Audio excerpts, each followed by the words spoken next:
Isometric champ में आप सभी का स्वागत है। मेरा नाम मोहित वर्मा है। आज की इस वीडियो में हम लोग सीखेंगे कि आइसोमेट्रिक स्केल कैसे बनाया जाता है, और इस वीडियो में आपको ये भी पता चलेगा कि आइसोमेट्रिक स्केल की लेंथ नॉर्मल स्केल की लेंथ से छोटी क्यों होती है। तो चलिए शुरू करते हैं। सबसे पहले हम लोग यहाँ पे एक बेस लाइन खींचेंगे और इस बेस लाइन की लंबाई कितनी भी हो सकती है। तो चलिए खींचना शुरू करते हैं।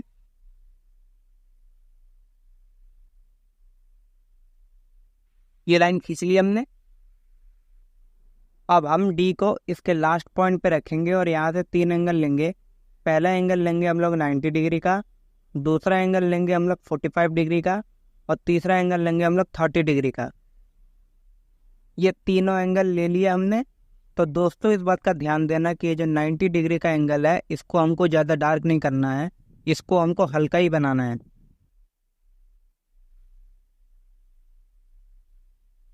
ये लाइन खींच ली हमने। अब हम 45 डिग्री के एंगल पे भी एक लाइन खींच लेंगे। दोस्तों, इस बात का ध्यान देना है, जो 45 डिग्री का एंगल है, इस पे हम लोग ट्रू लेंथ लिखते हैं। इसका साइज एक्चुअल साइज के बराबर ही रहता है, घट के नहीं आता है। अब ऐसा क्यों होता है, ये आपको इसी वीडियो में आगे पता चलेगा। अब हम इसी पॉइंट से 30 डिग्री के कोण पर एक लाइन खींचेंगे। इस वाले का साइज एक्चुअल ना आकर घट कर आता है। ये 30 डिग्री के कोण पे भी लाइन खींच ली हमने। तो दोस्तों, अब ध्यान रखना, अब हम इस 45 डिग्री के कोण पर 10-10 एम की दूरी पे मार्क कर लेंगे।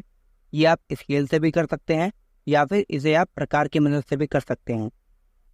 तो हम आसानी के लिए इसको डायरेक्ट स्केल से ही कर रहे हैं।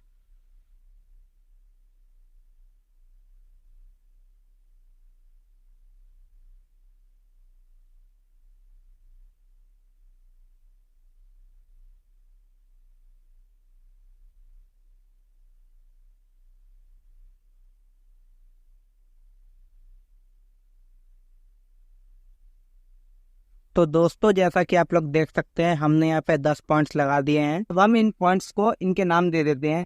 जैसे कि यहाँ पे 1 2 3 4 ऐसे 10 तक हम लिख लेंगे।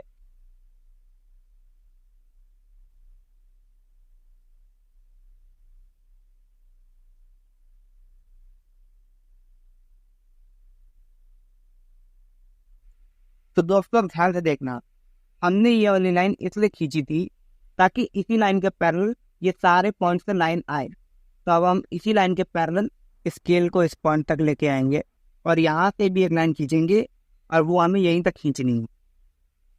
ये लाइन खींच ली हमने। अब हम ऐसे ही लाइन बाकी बिंदुओं से भी खींच लेंगे।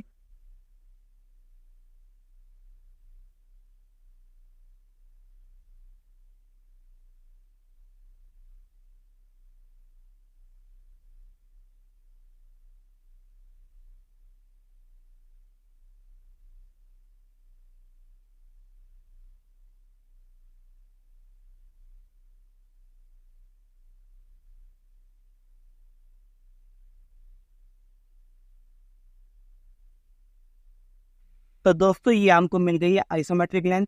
अब हम इसको भी नाम दे देते हैं। अब हम इनको दूसरे नाम लिखेंगे, 1 2 तो लिखेंगे, लेकिन साथ में डैश लगा देंगे, क्योंकि ऊपर भी हमने यही नाम दे रखे हैं। तो बोथ साइड हम लोग सेम नेम नहीं दे सकते हैं, इसलिए हम यहाँ पे 1 डैश करके लिखेंगे।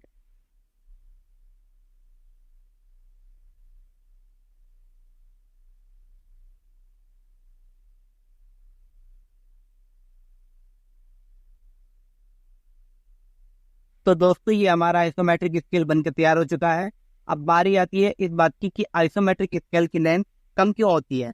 दोस्तों, इस बात का ध्यान देना कि हमने जो ऊपर वाली लेंथ ली है, वो हमने 10-10 एम की दूरी पर बराबर ली है, लेकिन हमने जो नीचे की लेंथ ली है, वो हमने बराबर 10 एम की दूरी पे नहीं ली है, वो हमने इसको परपेंडिकुलर खींचा है।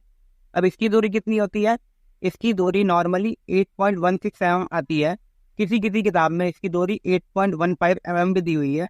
तो अगर हम यहाँ से यहाँ तक की दूरी नापेंगे तो इसकी दूरी 8.16 mm आएगी।